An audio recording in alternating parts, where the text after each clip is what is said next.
Pablo Cappello. Welcome to Psychedelics today. Glad to have you back. I think this might be your third time on the show. Third's a charm. Yeah. Third's a charm. Yeah. I'm excited. We're here in Aspen, and it's a beautiful day out. The fall foliage seems peak here. I was just driving over, and it was just so beautiful. So thanks for having me over here. Well, you brought the good weather. It was pouring a few hours ago, so I'm happy as you came into the valley. The sun is out. There's a little glare here, and it's great to have you. Yeah. Thank you. And some snow too. So snow up in the high Rockies in September. Yeah, well, it's funny.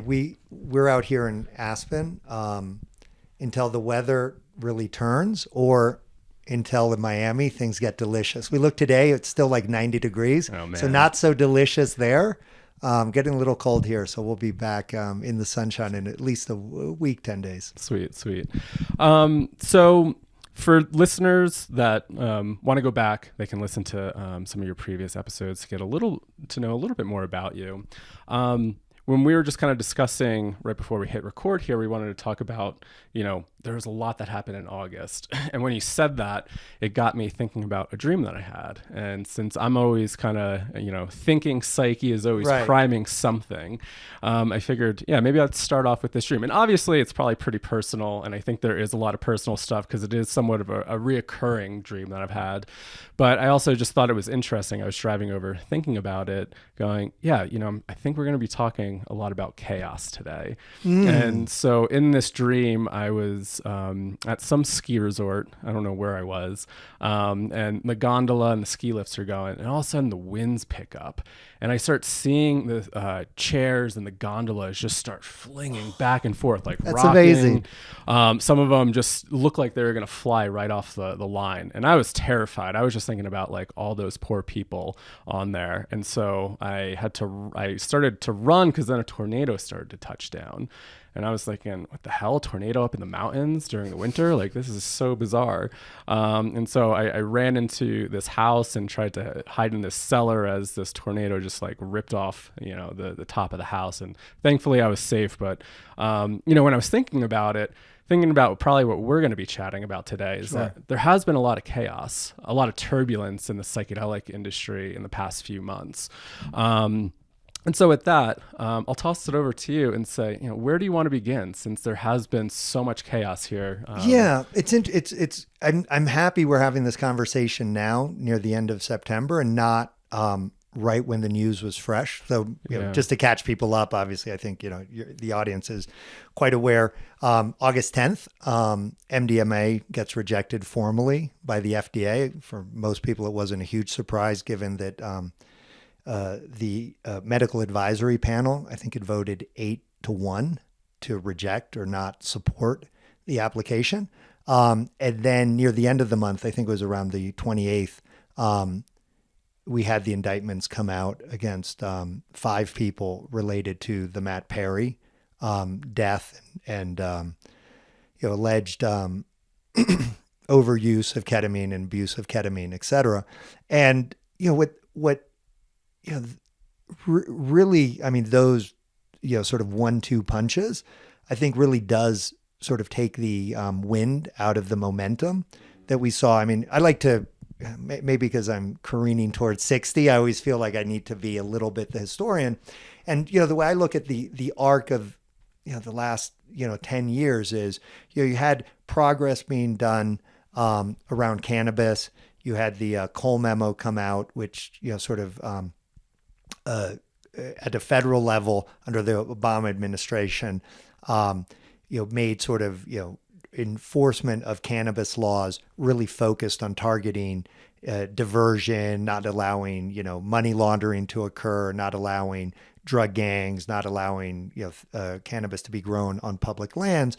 And so even though we didn't have decrim, we did have, sort of, the feds at least give a wink and a nod that they weren't going to be, sort of getting in the way of state initiatives as long as those state initiatives tried to keep out these sort of evils. Then you had Michael Pollan's book come out. So that was 2015. Then we had Michael Pollan's book come out, huge momentum with How to Change Your Mind. And really, began, I mean, the amazing thing with that book is it really began speaking to Main Street. Yeah. And and that caused, this sort of wave of for-profit companies to careen into the space, whether it's Mind Bloom or Field Trip, and just lots of for-profit companies. And a lot of us really fully expected that the next sort of shoe to drop in a positive way was going to be MDMA and MAPS, getting MDMA over the finish line. And the idea in 2018 was that was sort of a done deal for 2020. Yeah. And here we are. Happened. Right. Yeah. And it's interesting because on one of the earlier episodes, I really felt like as a industry, and for people who don't know me, I was raised or exposed to the plant medicine traditions in Chile when I was a child. And then I was a CEO and co-founder of New Life. We facilitated 100,000 ketamine experiences and helped 10,000 patients. What made us very different was we were tracking all of the results. We were very scientific based. We published at the time, the largest study, empirical study of the results of ketamine, and we were tracking all of the data. And so I was concerned about like our arrogance and just feeling like, hey, we're on the right side of history and this is inevitability. And, now that we've had, 2 bits of challenging news happen, I think, as an industry and people who are really rooting for psychedelics to, sort of allow us be used to improve human potential and alleviate suffering. We really have to ask ourselves, like, what did we get wrong in the last 4 or 5 years? And I think, my sense is we haven't, as a community, been willing to look inside and say, like, how did we let this happen? And there's been too much sort of just finger pointing. Oh, this is the FDA. They're owned by big pharma, and and that isn't helpful. No, and it's much more nuanced. Like Joe just interviewed Dr. Ingmar Gorman just recently and talked about this whole thing. And it's so complex and so nuanced, and we can't just do finger pointing at this one person, that person.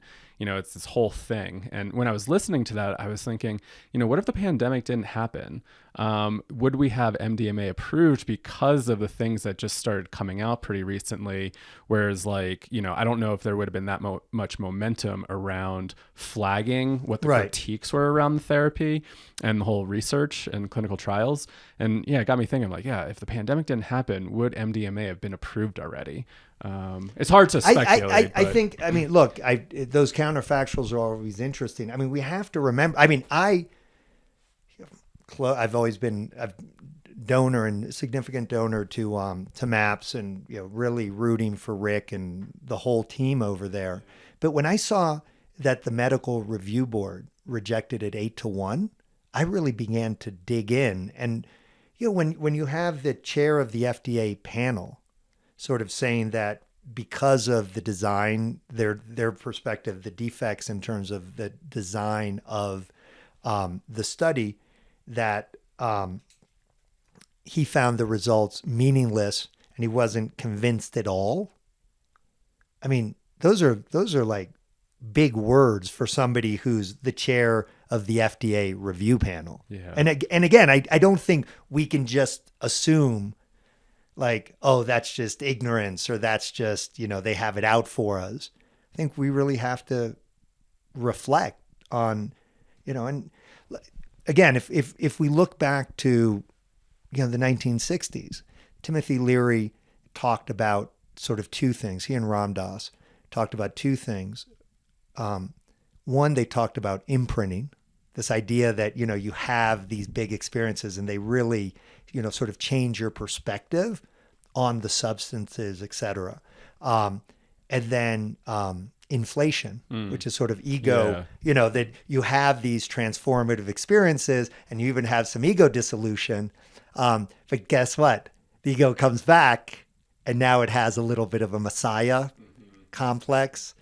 And I really, as I've thought about and just paid attention over the last few years, and again, I've been saying this on your podcast and in other public forums in the past, I think there's been an element of inflation and there's been an element of imprinting, and that has not worked well. And when I mentioned before that, hey, in 2018 you had Michael Pollan speaking to Main Street, and then we had some veteran groups come out, but all that's 4 or 5 years ago. Yeah. And I think we've lost Main Street a little bit because we've overpromised, I think, as an industry and underdelivered. And we can talk about that.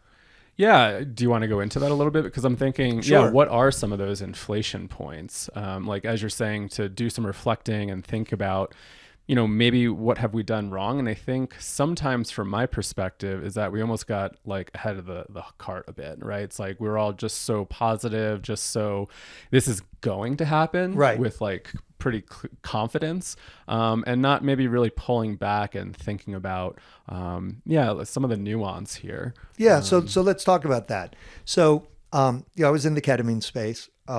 We had a very differentiated approach in the industry. I started the company because I was actually horrified by what I was seeing. But here's the reality. Most people, do ketamine experiences, whether it's, at a local clinic or even at home, and they have a good result. And that good result lasts for between 2 weeks and 2 months. And if there isn't intense therapy and aftercare and integration done, guess what? The person goes back to baseline.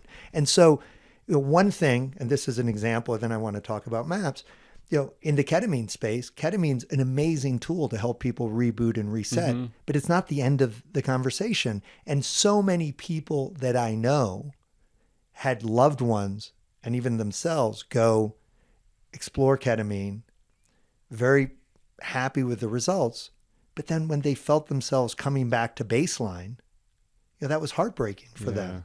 And then they really got to the point of having to make a decision. Am I willing to go on maintenance ketamine, where I'm doing ketamine every month or two?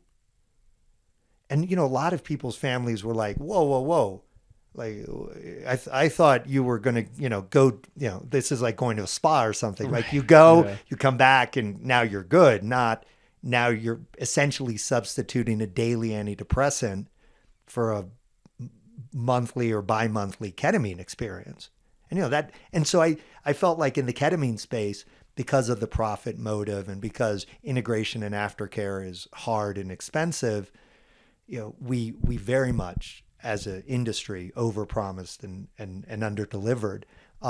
We tried to do something different, and it was very hard, and we were swimming against the current. Yeah. But then, if you look at MAPS, and I love Rick, but I remember listening to him on Joe Rogan, and just talking about, hey, the study's been vetted by the FDA and it's, perfect study. And when, he got asked some, softball kind of questions about the design of the study and how do you, double blind or how do you placebo when people very much are going to know what's going on. And he just, sort of dismissed it. And again, that's where I think, an element of inflation in the industry generally, an element of imprinting, where, you've had such a positive experience, it really changes your perspective. Yeah. And there was this amazing column, very long form editorial guest column in the New York Times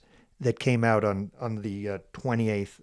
And I had the author's name, it doesn't matter. But it was basically, I think the title was something along like, what happened with MDMA. We got high on our own supply. And it was, I do remember that. It was it's such an amazing article. And I encourage everyone to read it, because this woman who wrote it essentially is saying, I'm a therapist. I had extremely good experience taking MDMA and working with it. But I realize now, like, my professional judgment was clouded because I was rooting so hard for MDMA to get approved, et cetera. Then, you have Mike Johnson, who was at Johns Hopkins, who, basically had a similar concern about the research that Roland Griffith and the team at Johns Hopkins was doing. I know he received a lot of criticism, just like I've received a lot of criticism from industry insiders.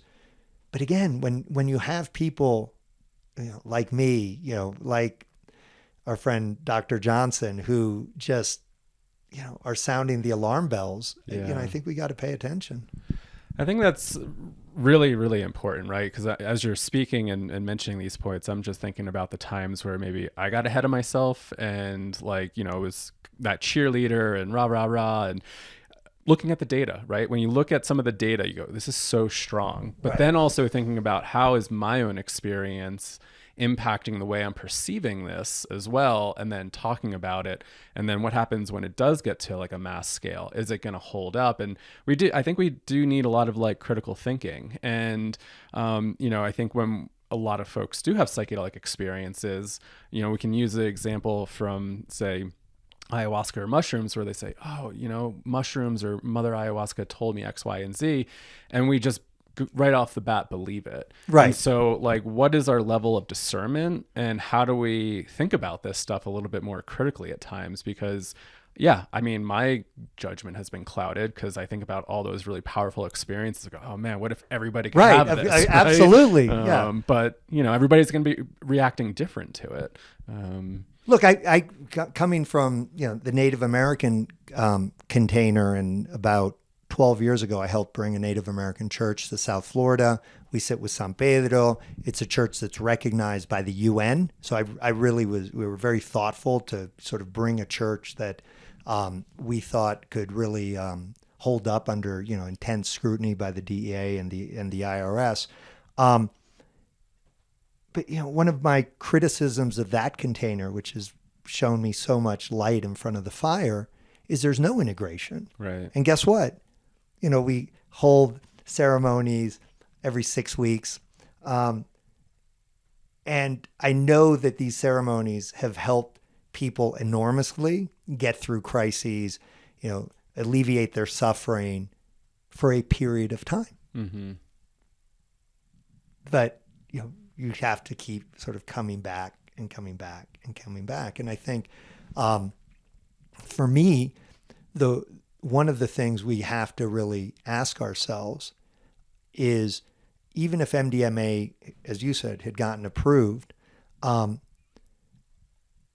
is it going to be viewed the sort of way ketamine's been viewed as sort of a panacea? Right. Or like, so many people, who, in the last 5-10 years have gone and had, explored ayahuasca or San Pedro, and, they've gone down to Peru or wherever they've gone, they come back sort of changed. But then really, how many of those people 6 months later, unless they've really, through I guess integration, the best description I ever got of integration is, hey, if we're charting like almost like a ship or a sailboat in a certain direction, if integration is really allowing us to just course correct a little bit, like 1 or 2 or 3% over the course of 5 or 10 years, we end up in a very different place. Yeah. And the problem is integration is really hard. And one of the problems, the concerns that I've had from the beginning, as I saw what MAPS and later Lycos were doing with MDMA, was this idea that the changes were permanent and almost like notwithstanding the lack of integration. Not to pick on Rick, I love him and I consider him a dear friend,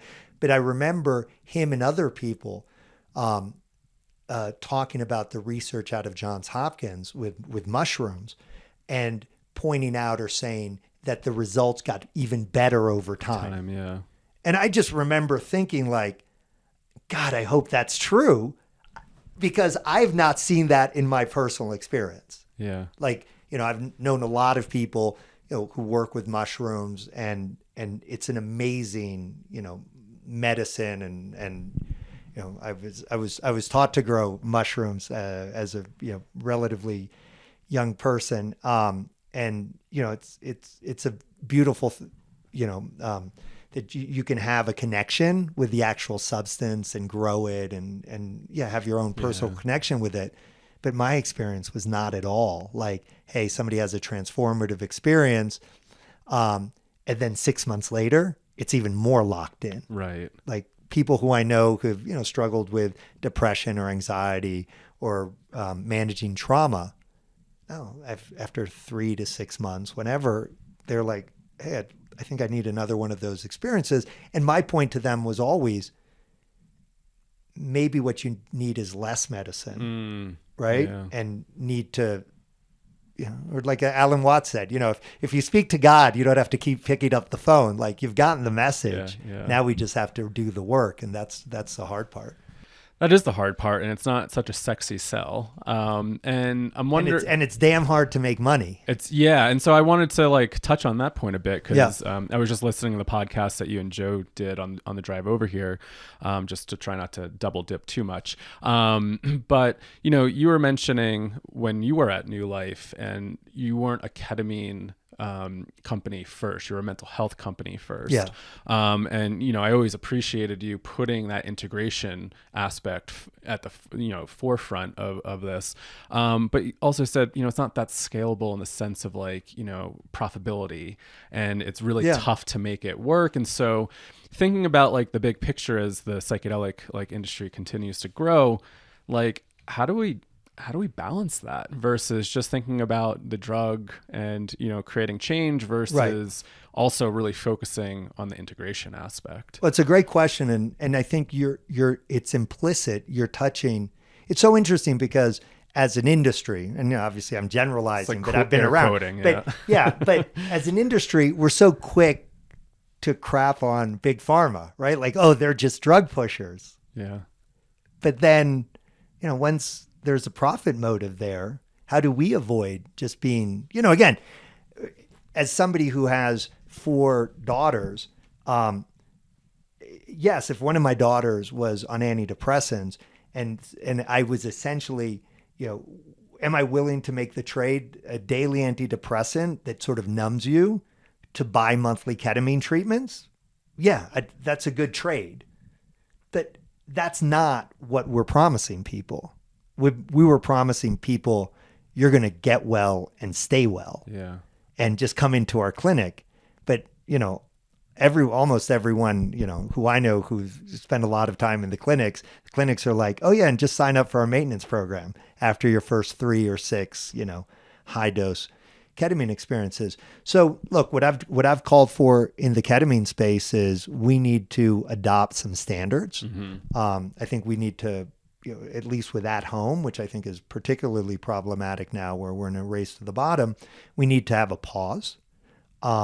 And we need to, take a deep breath and come up with some minimum standards. Because the reality is, if you think about it, Joe, ketamine, this is all off label.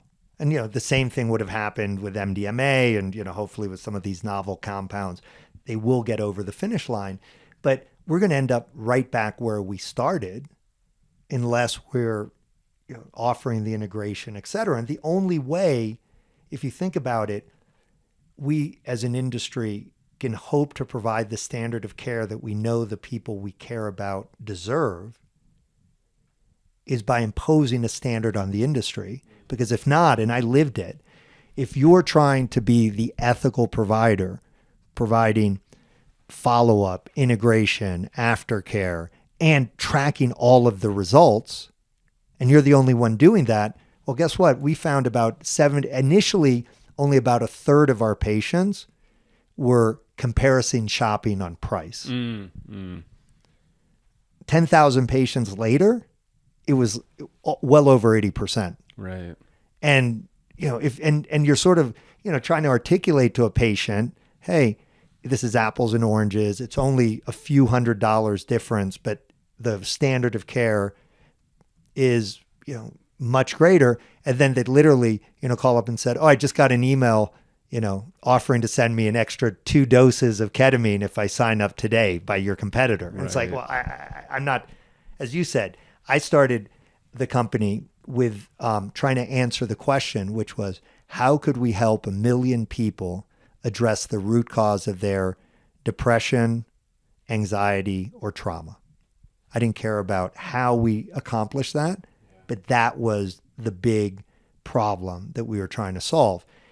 And I wanted to stay out of jail because I've had relatives, spend time in prison for cannabis, and so, or grasses, my mom would say. And so, with those two things in mind, we settled on, hey, ketamine's a great tool to help people get unstuck. And then once people are unstuck, then how do we do the work? Yeah. But it's just using the ketamine. You know how it is when people, you're a therapist, when people are stuck, getting unstuck is so hard. Sometimes it's even unimaginable to them. Yeah. And ketamine, remarkably good if you do 6 doses, etc., and very safe.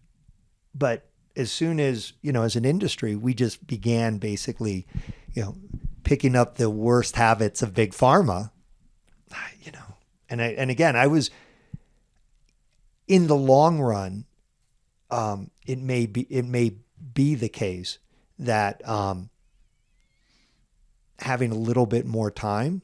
I mean, there's so much suffering. It's hard for me, but I am somebody who tries to look at the positive. We do have an opportunity to get it right. And I think we as an industry have to start really focusing on what are those minimum standards. So physicians and clinicians who aren't meeting those standards really have, their licenses directly at risk in a way they don't today. Yeah.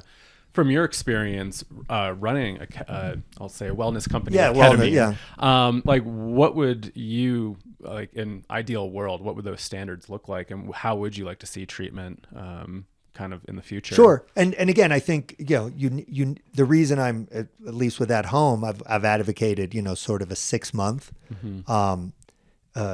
period where, as an industry, we stop prescribing and we really focus on what we need to focus on, which is establishing these standards. I mean, for instance, first off, how much ketamine is it reasonable to send a patient at once? Right. We would send 1 dose. If the patient was fully compliant and we had all these compliance protocols in place, then we'd send them 2. Once they checked in with our medical team, we'd send them 2 doses. And then if they were fully compliant with those 2 doses, we'd send them 3 doses. There's people in the industry sending 18 doses with no adult signature required. And very high doses. I had somebody come in, I think they were taking up to 900 milligrams at home. It's like... But here's the reality. They probably aren't. I mean, they're probably taking, there's diversion. I mean, again, I think as an industry, we have to call a spade a spade. I mean, if somebody gets 900, for your viewers. That was just for their dose. Right. No, I'm saying, but you get 900, like for a lot of people, a therapeutic dose is 350, 400, 450 is big, that's 5 grams of mushrooms. Let's put it that way, roughly, in terms of a dose. 900, no, what ends up happening, people divert. People then have an incentive. Oh, I had my journey. I only needed 500 milligrams. I have an extra 400 milligrams. Oh, it's Saturday night. Let me, put a little bit under my cheek. And that is where you start losing Main Street. And I think, look, I've never drank, and I find, alcohol a bit of a poison. The amount of recreational ketamine use that I see in, my circle of friends, over the last 5 years, I understand why people are alarmed. Yeah. And especially, when you look at Matt Perry, 6 ketamine experiences from what the reports are, in the 48 hours before he died, 3 IM, intermuscular experiences, the day that he died. And, but, once, it's predictable. Like once you have an industry where prescribing 900 milligrams is, people are doing it and not going to jail and not losing their licenses. You're already on that slippery slope. Yeah. I can tell you, when we started 4 years ago, I was concerned about some of the trends. And really what we were trying to do was elevate the standard of care. And what we were trying to demonstrate was, hey, you can be ethical. You can have a higher standard of care and have a company that is sustainable, et cetera. Unfortunately, what we found was we had raised tens of millions of dollars, and we, like most companies, were getting close to break even, but we were short, and we needed some additional capital. And essentially, what I realized with investors was we needed to turn our patients into customers. And probably didn't feel good. No, and when you start getting asked, but what's your, what's the LTV, the long-term value of your customers? And it's like, well, we don't. First off, we don't have customers. We have patients for Public Benefits Corp. And I just could tell that the industry dynamics, and then investors would compare us to other people in their space and our KPIs and their KPIs. And one of our key performance indicators, a KPI, was what's the least amount of ketamine that we could use to help patients reset? What is the lowest percentage of patients that we can have, on having experiences beyond their 6 initial experiences? And it was incredible because we were at about 10 to 15% of our patients came back after 6 experiences, to sort of re-up a little bit. Yeah. And I remember talking with an investor who said, "Oh, well, you realize your most direct competitor, they're very proud that they have upwards of 70 to 80% of their patients on sort of a subscription model." And I was like, we're playing a different game. I just said, look, I'm a mental wellness company. Those are ketamine prescribers. But yeah, so to answer your question, it's a complicated question. I don't have all the answers, but clearly what we need are minimum standards. Because if you think about it, even if you're a doctor, if you're prescribing off-label and there's no standards, you're sort of looking at what are other people doing? 900 milligrams. If there's some standards, well, you can't even get malpractice coverage if you're not, if you're not following that standard of care.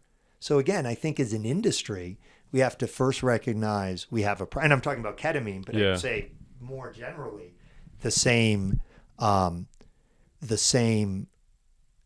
the same framework where we have to sort of recognize we have a problem, we can solve it, and it's better if we solve it by being proactive than having government react. Because what happens is there's a terrible case like the Matt Perry case, and then there's this overreaction. I mean, one thing I thought was interesting after the Matt Perry case was somebody from the DEA went on Face the Nation and basically said, we're here, we're shutting. I mean, it was a little hyperbolic. Right. She said, we're shutting down unethical ketamine providers every day, and it's one of our enforcement priorities, et cetera. And I've been following. I mean, they definitely are taking licenses away from certain providers, not every day.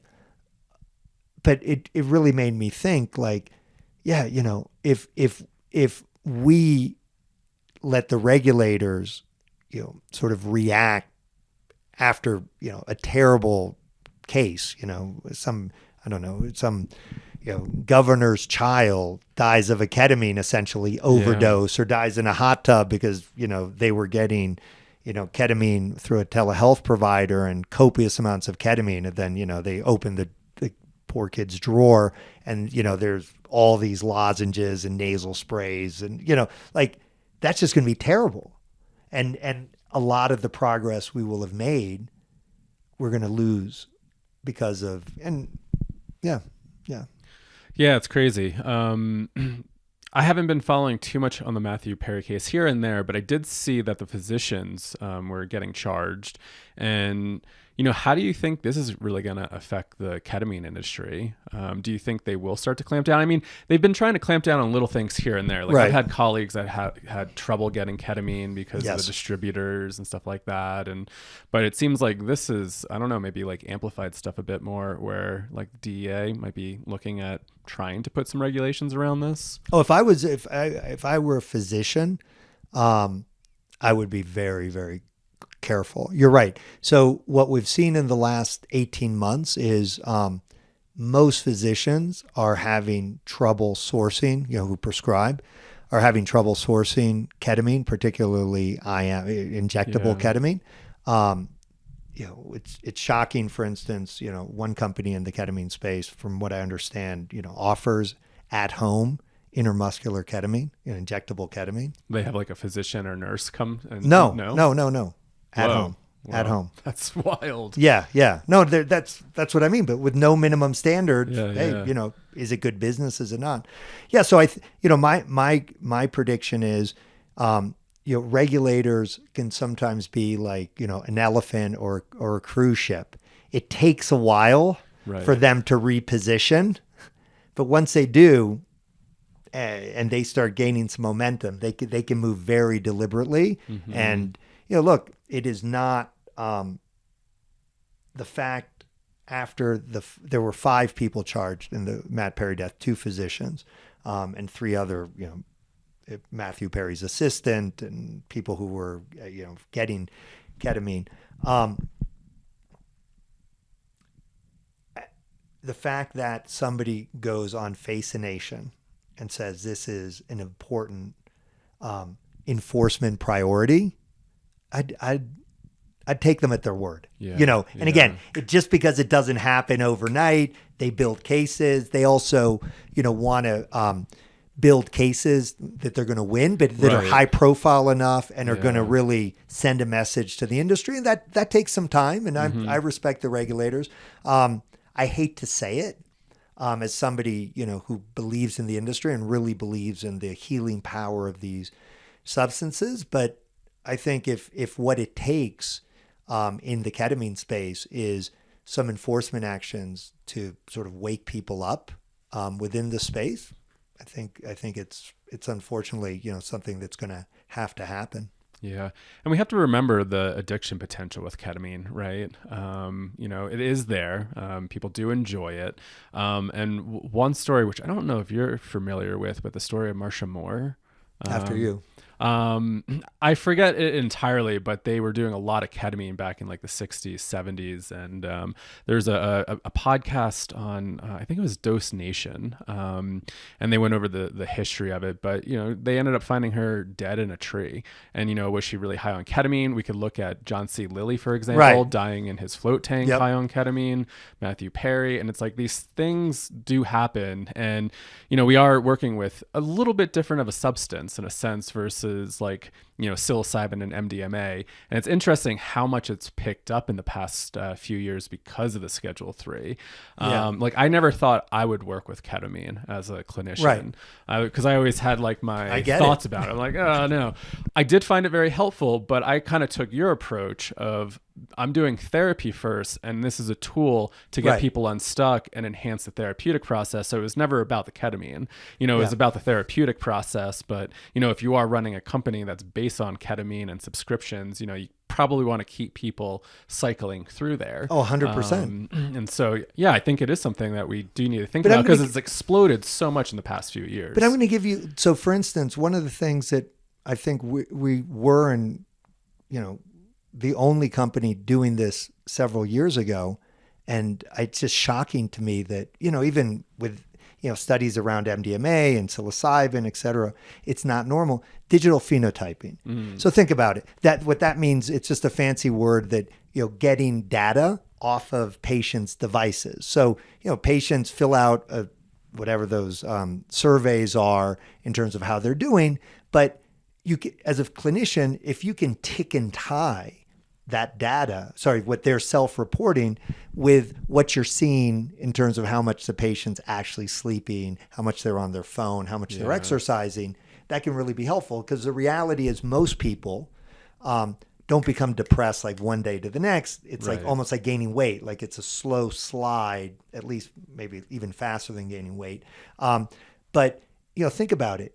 We were trying, for instance, that if we saw that suddenly a patient was exercising less, sleeping less, and on their phone more, the algorithm would tell us, hey, reach out to this patient and see how they're doing because they're maybe aren't in a good place. Well, I remember talking to somebody, at another ketamine company. This was somebody who had a clinic, and they were sort of criticizing our approach and felt that, we were, I don't know, not being practical or whatever they said. I said, we knew, if we had a negative outcome, we knew right away because, not only we were in touch, but for most of our patients, we were getting some sort of data back from them. And I said, have you had any serious negative outcomes? He's like, I don't think so. I'm like, well, that's because you won't know. Because think about it. Somebody leaves the ketamine clinic or, psilocybin, in a state where it's been decriminalized. You don't know if the person jumped in front of the bus the next day. Yeah. And if they never, follow up, or they've overdosed, or they've gone into, we're sourcing ketamine from you, but also, in the black market, now their life is in ruins. You don't know that. And I always viewed that almost as, as an industry, we have these tools. I mean, I'm looking at your Apple Watch, right? How much data, Google has so much on me. Yeah. But, or whatever, but with the watch, and again, we're talking about minimum standards. How's that not part of, the minimum standards of care, assuming the patient has a wearable, et cetera. Right. That's not going to be all patients. But in today's world, it's probably 70%, 60% of patients. Yeah, as the tech gets cheaper, more accessible. Yeah. I never thought, I remember mentioning this when we were recording Miami, I never thought I would get into buying a Fitbit. Because I was like, I don't want this stuff tracking. Right. And I've become somewhat so habituated to it where I'm like, oh wait, I'm not tracking my sleep. But it's gotten me where I'm like, oh, I need steps. I need to get out and move. And I do notice it when, I have those long work weeks where I can't get out and do a long bike ride and move my body in the way that I need to. I notice my mental health go a little bit down. Yes. And, at least this, I'm looking, I'm like, oh, I'm noticing how my heart rate variability is changing. I'm noticing sleep patterns, this and that. And it keeps me more mindful to try to make those changes. 100%. Even if I can't do it all the time, at least it's there kind of on my wrist reminding me, it's hey, maybe you should go take a break. But think about it. You're a clinician. Yeah. Let's assume 80% of your patients aren't, as in tune with that. But now you know what to look for. Yeah. And so if they're willing to share that data, and we found, 90+% of our patients who were wearing wearables, we're happy to share the data. That's just a lot more information. And again, there's such you don't need, chat a super sophisticated algorithm. It's pretty simple. Yeah. If you see people are exercising more or less, on their phone more or less, and sleeping more or less, I mean, I'll tell you, weeks where I want to conquer the world, I'm exercising, I'm sleeping great, and I'm not on my phone a huge amount. Think about it, if you have a baseline like this where, patients are, and then all of a sudden those variables start changing for the negative, I'm not a clinician, but I can predict that in 2 or 3 weeks, the person is not going to be where they want to be. Yeah. So anyway, I don't want to get so sidetracked on that, but it does give you a sense of how, as an industry, we need to be thinking. Or said a different way, I remember talking with people at MAPS, and even at Johns Hopkins, saying, okay, it isn't like the day this gets approved, we've finished the race. It's almost like, when you meet a couple who's getting married and they're acting like the marriage day, that's the end of the journey. And it's no, that's the beginning. Just the beginning of the journey. And actually, maybe now it gets more complicated. And that's, one of the things, with the incredible work you all have done, training facilitators and therapists and psychedelic guides, and, but thinking about all the other pieces that need to come together, mm-hmm. And I really do wish MDMA had gotten approved. I don't think as an industry we were ready. And I was always concerned that, okay, this is going to get approved. It's, a lot of people in the space are going to become essentially drug pushers, and that's always my problem. If people's problems, and solutions are in a pill, that just always, has struck me the wrong way, particularly like in recovery, right? Like where, you're people are getting the problem is, these the drugs you're taking, but then, in order to help you through recovery, here's a whole, handful of drugs we need you to take every day. I'm always like, maybe you got to get off of that wheel. Yeah. Yeah. Where you're saying like, it's just the beginning, gets approved. It makes me think about, what we've been talking about, the importance of integration, and what you were saying about your KPIs of like less ketamine, right? And it's like, on a cultural level, like, do we have the support and the framework to kind of hold these exceptional experiences that are people having? And like, because I think when we start to have that, people are then, we start to change the narrative. So Sure. It's not just around the drug, right? People maybe then get motivated about the integration. Like, I don't know, in some of my early years, I had so many hard experiences where I got the message like, hang up the phone and go do your work, and I'm like, I have to sit there and think, I'm like, oh, but I really want to go back into this experience and get more.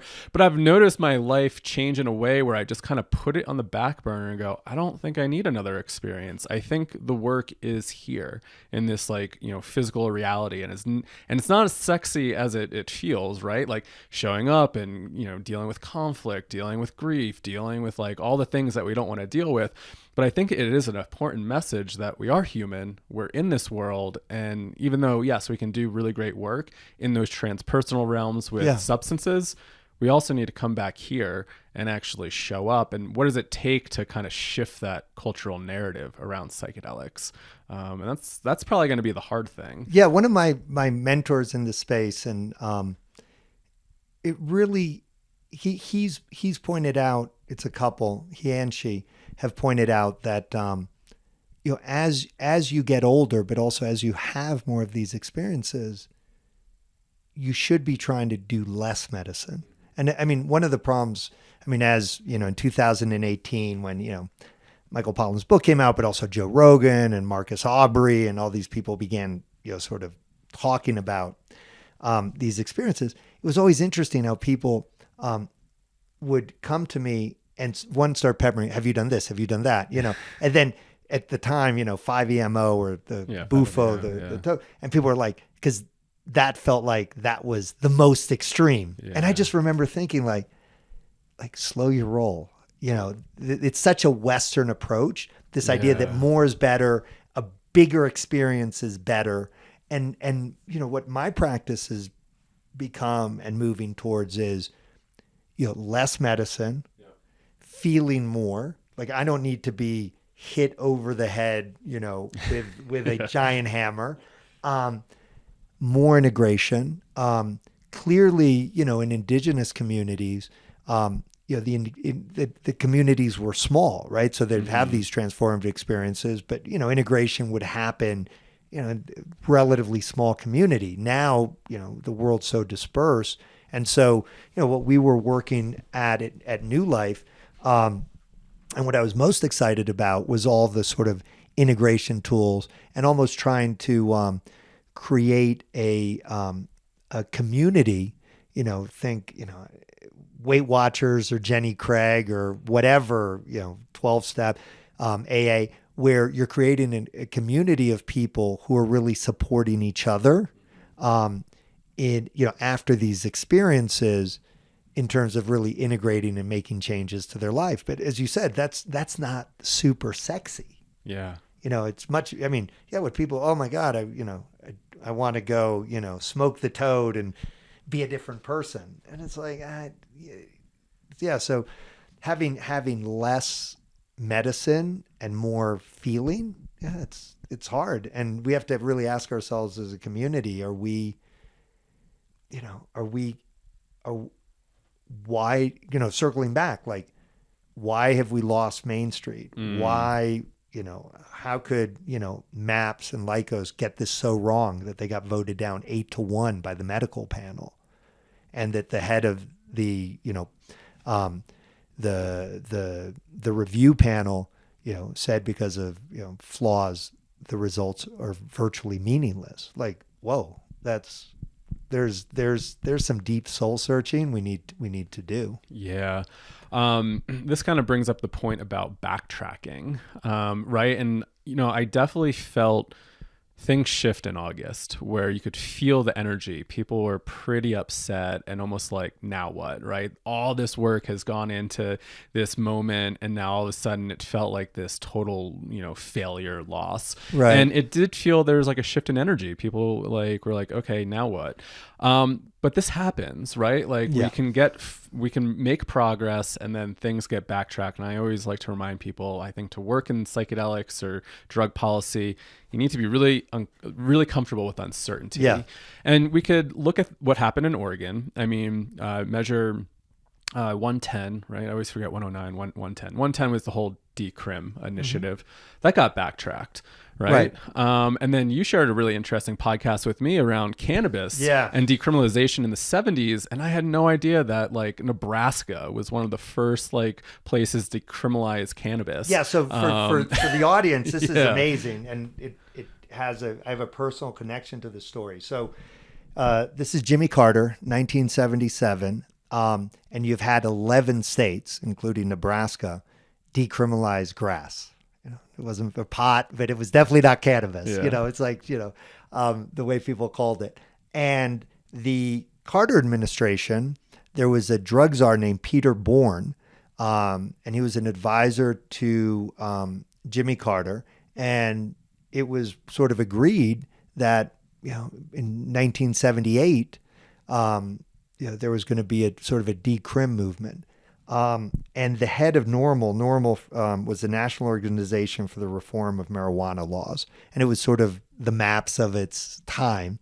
And the founder, this guy, Keith Stroop, was a bit of a character, and definitely plenty of inflation and lots of imprinting going on. And allegedly or apparently at the NORML holiday party, Peter Bourne, the drug czar, but not sort of enforcement, but in terms of drug policy laws, apparently did cocaine with Keith Stroop and Hunter S. Thompson. I mean, it was quite a party. It sounds like it's a very 70s party. And then what's the most crazy part of the story is that a few months later, when Peter Bourne or the Carter administration, it came out, had been, I think, surreptitiously promoting the use of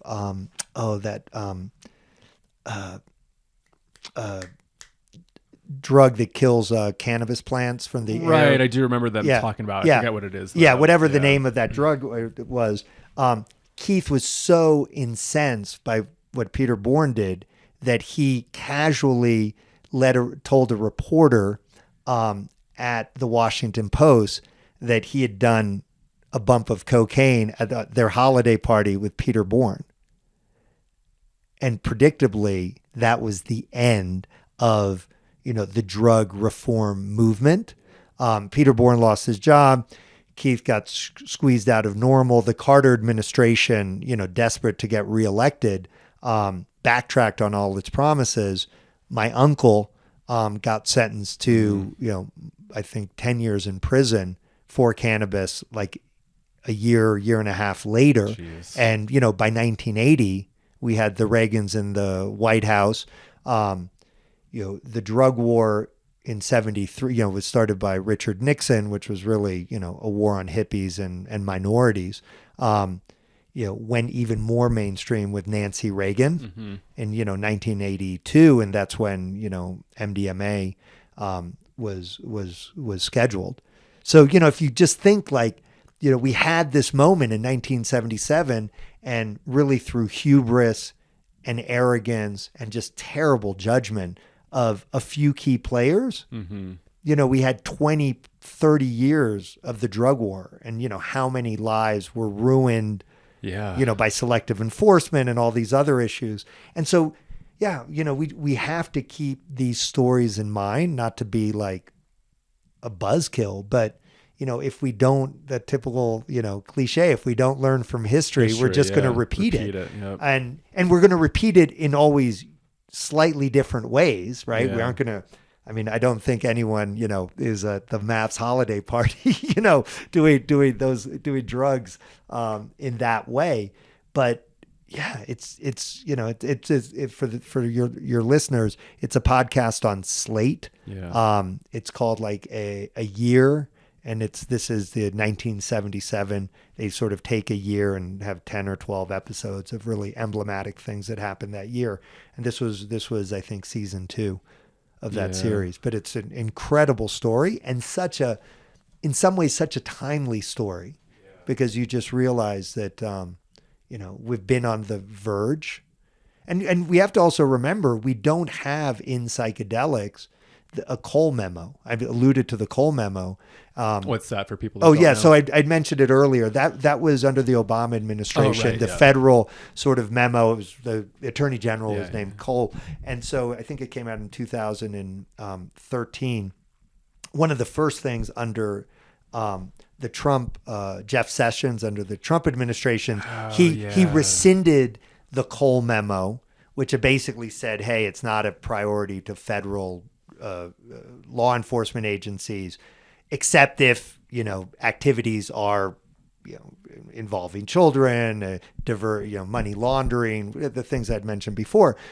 But what's interesting, we don't have a Cole memo or something like a Cole memo for psychedelics. You could have imagined with the decrim movement, picking up speed, though, in this election cycle. I think it's really Massachusetts is the only major state. Massachusetts, and then New Jersey has a bill, but it's more medical. Oh, okay. I think they might be voting. I think they're going. I don't think they're putting it to voters. They might be voting in house. Oh, okay. On it, but you say, but even like the numbers of states that are decrimming plants, or that's on referendums or on the ballot, has gone down.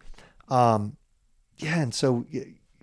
So we also don't have the federal government sort of saying, hey, we're going to sort of push, give this back to the states. As long as you guys, are acting responsibly, we aren't really going to get too involved. And so, with the feds clearly looking at ketamine, I think, we also are going to see some enforcement action. I mean, for instance,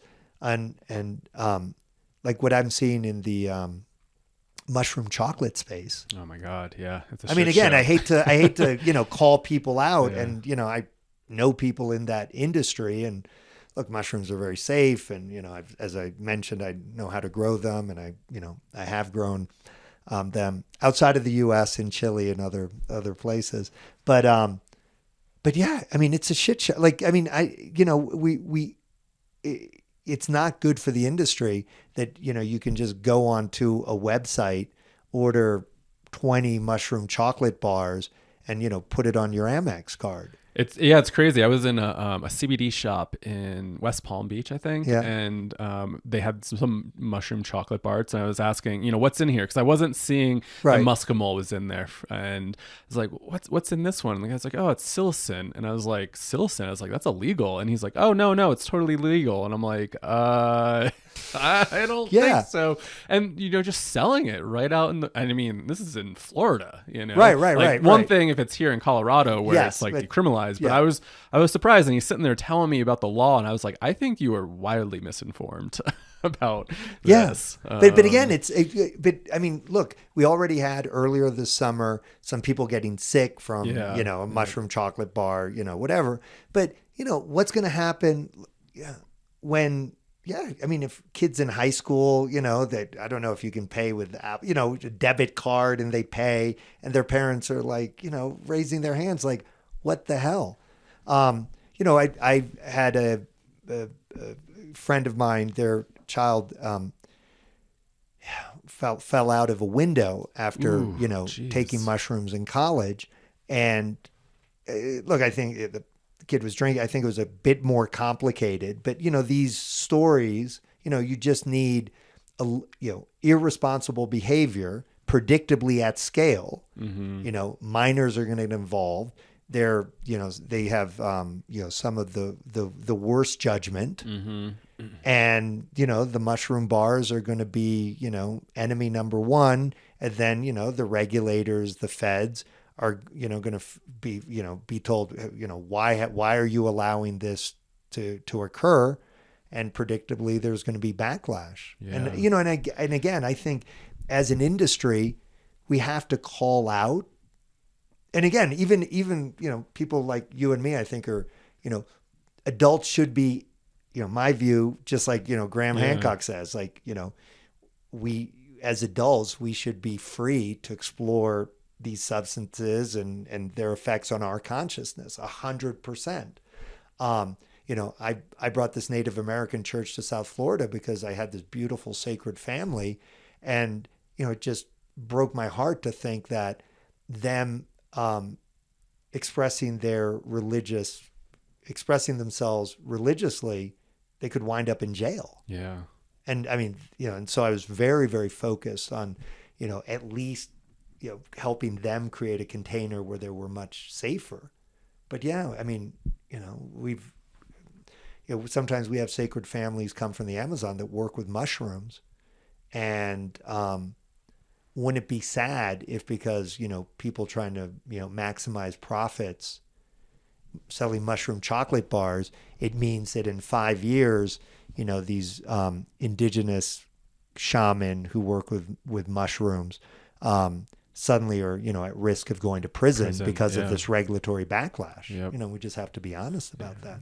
And I mean, we've had examples. I don't know if you followed that whole thing about the pilot in Oregon that tried to take down the plane. That was a big news story. And I mean, you bring up like a really great point about like teenagers and young adults. Like I remember I went into a gas station in New Jersey, like, I don't know, last year. And I was like surprised how many quote unquote like smart drugs and like of like, you know, things that Delta 8, all the Delta, they had the mushroom stuff. And I was thinking, man, when I was like 18, 19, I mean, yeah, we were smoking weed, but that was about it. And you were smoking weed that was a lot less strong. Yeah. And then I was like thinking about like, you know, there were some of the you know, the head shops where you could, I think maybe we bought like salvia once. And that got banned because of everything that was happening. But I was just thinking like, man, the kids have so much more access now to like all these things because of the weird kind of gray areas. Well, and the problem too, sorry to interrupt, but the quality of what they're getting is atrocious. Yeah. I mean, you know, there was a study I was in the cannabis space. We helped build the first cannabis brand in California that was focused on the female consumer. And so our tagline was low dose, high design. So the idea was, you know, hey, a soccer mom doesn't want more than like 1 or 2 milligrams. Like they don't want to get, you know, shot out of a cannon. And I was shocked how it was obvious to me that, you know, for $1,000 or $2,000, I'm going back 10 years ago, you could get a lab to just look the other way for pesticides and, you know, just horrible stuff. And I saw a study recently that of cartridges. Yeah, they're like, all filled with garbage. Yeah, they're filled. And you know, something like 60% of carts that get sold are counterfeit. So, you know, literally, you know, somebody in their back, you know, when you had back a few years ago, some people literally dying. It was because people were filling cartridges and putting vitamin E I do remember into that. Yeah. And it was just, you know, causing terrible, you know, things to people's lungs. And so, yeah, when I see all this Delta 8, I'm just like, oh my God, that's atrocious because, you know, all that crap is just generally being, you know, either processed or, you know, generated in a lab in China, or somebody's getting, you know, wholesale materials from China, not testing them. Why would they test them? They just spent, you know, $5,000 getting them. They're going to turn around and sell it for $25,000. They don't want to test it.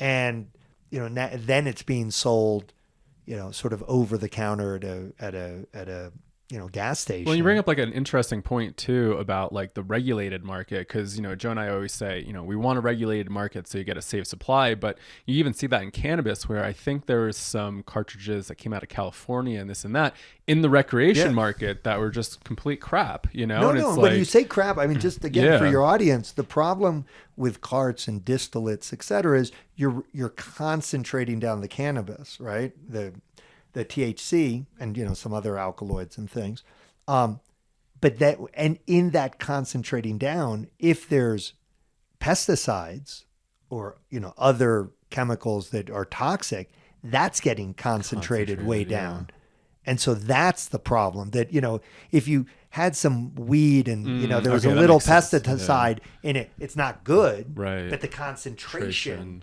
is a level that probably your body, isn't going to get you sick, and hopefully your body can, get it out. That makes more sense. That's the problem with all this, with concentrates generally. They're concentrating the good, arguably the good, right? Like I don't love them because, you don't have the whole flower and the symbiotic effect and the terpenes and all that. A lot of times all that's missing. But that's the problem.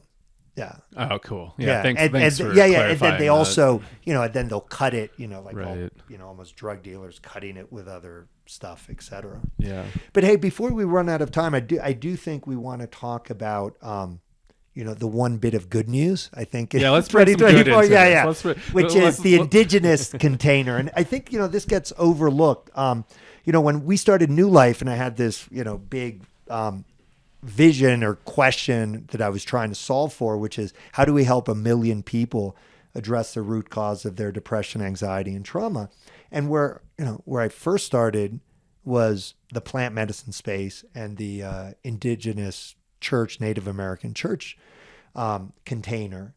And then I just realized when I got into, and really I'm trained as a lawyer, got into reading the regulatory framework, I just realized it's designed so it really cannot scale. I mean, you've seen some Native American churches scale in states that have decrimmed plants, but in general, the DEA makes it very, very difficult for churches to take advantage of, essentially the Second Amendment, which is crazy. And so basically the way that regulatory framework works is if you're a Native American church, the DA expects you to fill out a very long questionnaire, basically explaining how you're violating the law, who's violating the law, where you're violating law. And in theory, they will analyze your application and accept or deny. The reality is, other than 2 churches, ayahuasca churches that were approved in the mid 2000s or later 2000s, no church had been approved in 15 years. And those 2 ayahuasca churches, the cynic in me believes one was approved and then very quickly a second one was approved, but it was almost like a 2-for-1 deal because one of the heirs to the Seagram fortune was funding the church's fight with the DEA. It spent over $2 million, and I think the DEA was afraid of losing. And so it's almost like they capitulated, approved these 2 churches, but hadn't approved any Native American churches since then. Well, in early 2024, the DEA did approve a church, the Eagle and the Condor, a small church out of Arizona. And it was interesting because they had denied a church in Central Florida named Soul Quest about 2.5 years earlier. Soul Quest, bit of a commercial church. Yeah. Somewhat, they had billboards and stuff. Yeah, a way too commercial and focused on their business model than, I'm comfortable with. But let's be honest, with so many evangelical churches, not much different. Not much difference. In terms of a solid business model behind them. Unfortunately, from what I understand at SoulQuest, they had a member die. Sort of complicated situation, but basically died during a ceremony. What was interesting, there was civil litigation related to that, but there was no criminal As far as I know, there was no criminal charges brought. The reason I mentioned SoulQuest is SoulQuest application to the DA gets denied. SoulQuest had some very clever lawyers, and I think through the Freedom of Information Act or otherwise, they basically, for the first time ever, were able to force the DEA to lay out what was the reasons that the DA denied their application. I can tell you that if you read the denial and the justification, it should piss off anyone who is a member of a church. Do you remember any of those points? Oh, yeah. Some of the points were, hey, some of the parishioners, there was a documentary on SoulQuest, and the DA felt that some of the parishioners of the church didn't believe necessarily all of the teachings of the church. Well, the mother of my beautiful daughters is quite Catholic, and goes to church almost as a meditative practice every day. She does not believe that when she's taking communion, she's actually eating the body of Christ and drinking his blood. Right. She does not actually believe that. I don't think anyone would say that she's not really a Catholic. And so it really felt like the DEA. I mean, if you just substituted, SoulQuest for, Catholicism, Judaism, any mainstream religions, they could deny the approval of any mainstream because it was so, feeling like they were just reverse engineering, coming up with, I think it was 12 or 13 reasons. What that bit of information did is it allowed many Native American churches, including ours, to go back and refine our policies and procedures to make sure that we ticked all. I mean, some, hey, every parishioner, whatever. But the ones that we could control, suddenly what we said is, we're gonna up our game, since it's almost like if you're taking a test and you know what the questions are going to be, well, let's work on the answers. So when if the DA analyzes our application, we're able to tick the boxes. And I think that's what's happened with this church, the Condor, the Eagle and the Condor. And just for listeners, there's this myth or story in the many native traditions where the native people would actually come together, and the tribes of the Eagle, which are the tribes of the North, would come together with the tribes of the Condor, which is the big, bird, predatory bird of the South, and they would fly together. And there's a lot of native myths about the eagles and the condors flying together. And, even some of the early, like the ghost dance, was really this notion that native peoples would come together, they'd dance together, and because of the sort of energy they'd create, the white man would go away and the buffaloes would come back. And so the Church of the Eagle and the Condor was able, first time in 15 years, get their application to the DEA approved. And so my view is that door. Some of these doors I don't think have been shut, but it's going to take another $100 million to get MDMA back in front of the FDA, et cetera. There is this opportunity through Native American churches to make some progress. It's never going to be at scale. I think it's going to be very niche, but even there, I'm very concerned. There's one Native American church which essentially sells memberships online.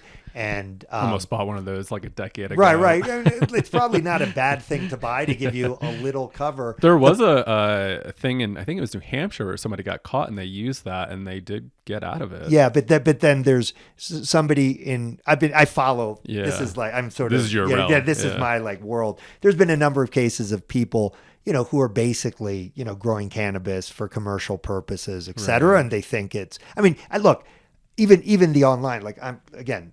There's so many churches, Scientology, and so many others that are commercial operations. I mean, why should Native American churches be held to a higher standard than everyone else? I mean, I think, I wish all churches would be held to a higher standard, but since, there's many mainstream churches that aren't, why should Native American churches be held differently?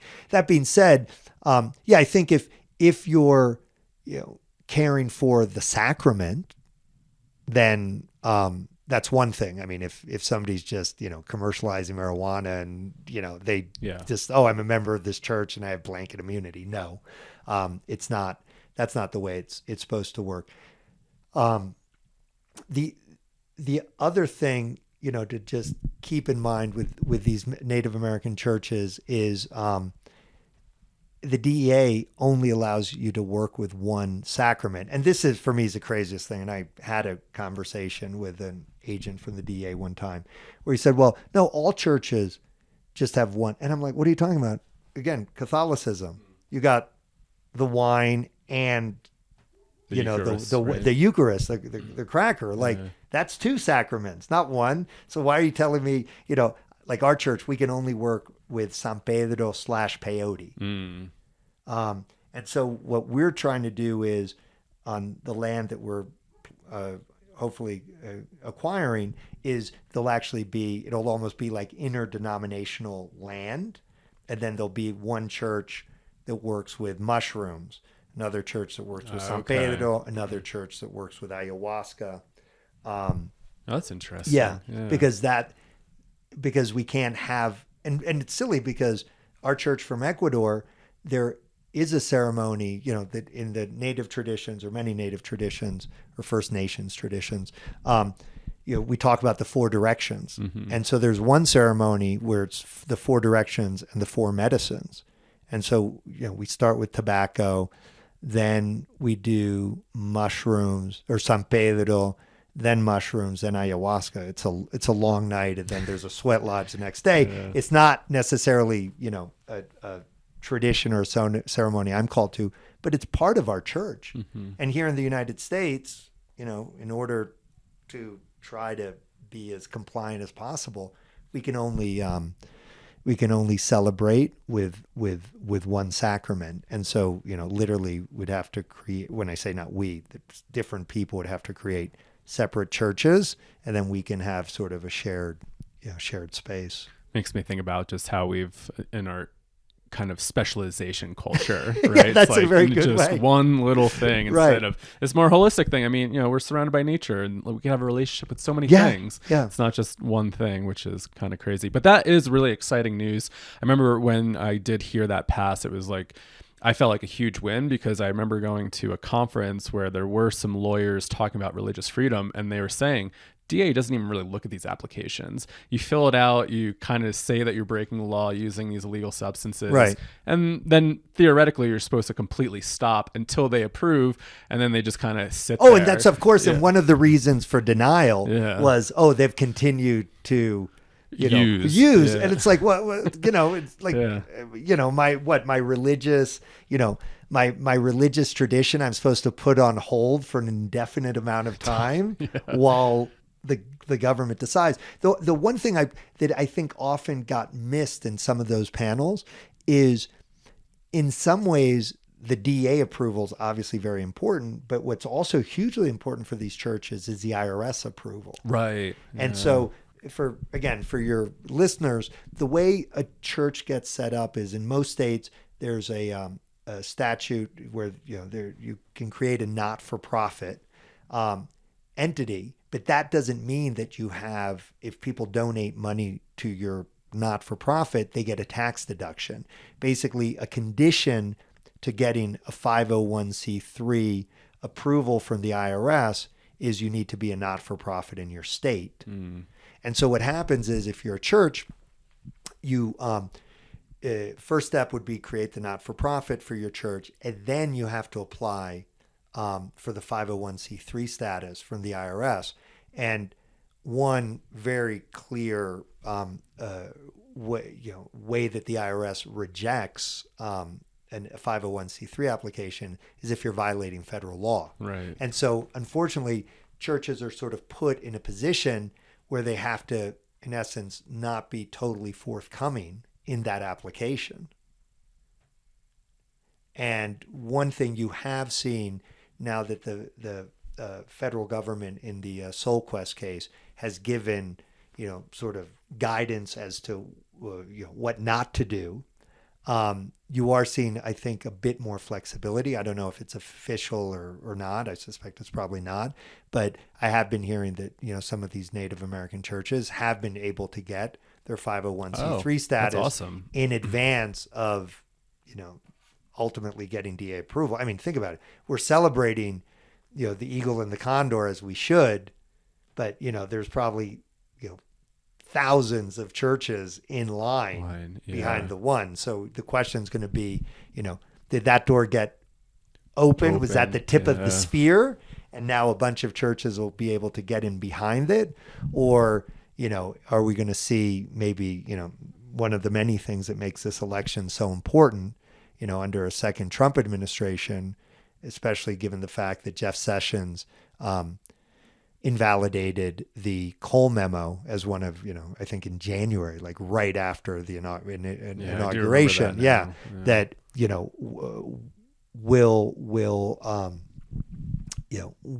will this tiny bit of progress, which has been made over on the Native American side, is that door going to get slammed closed by, second Trump administration? Let's hope not. No, absolutely not. Absolutely not. But, again, I think as an industry, we can't just focus, okay, hey, it's a, punch in the stomach, the denial of MDMA.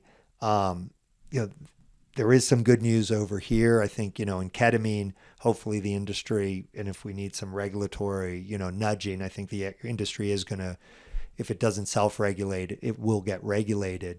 And so, I see things, sort of coming into balance. But the Native American Church is, it's a beautiful container. My big concern there is, the general lack of integration. Yeah. It's an ongoing conversation and topic.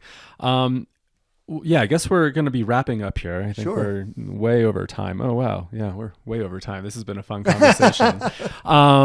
So I guess like on this note, I kind of shared this dream. We're going to talk about this chaos, this tornado, and it feels like things kind of have been kicked up and things have been swaying back and forth.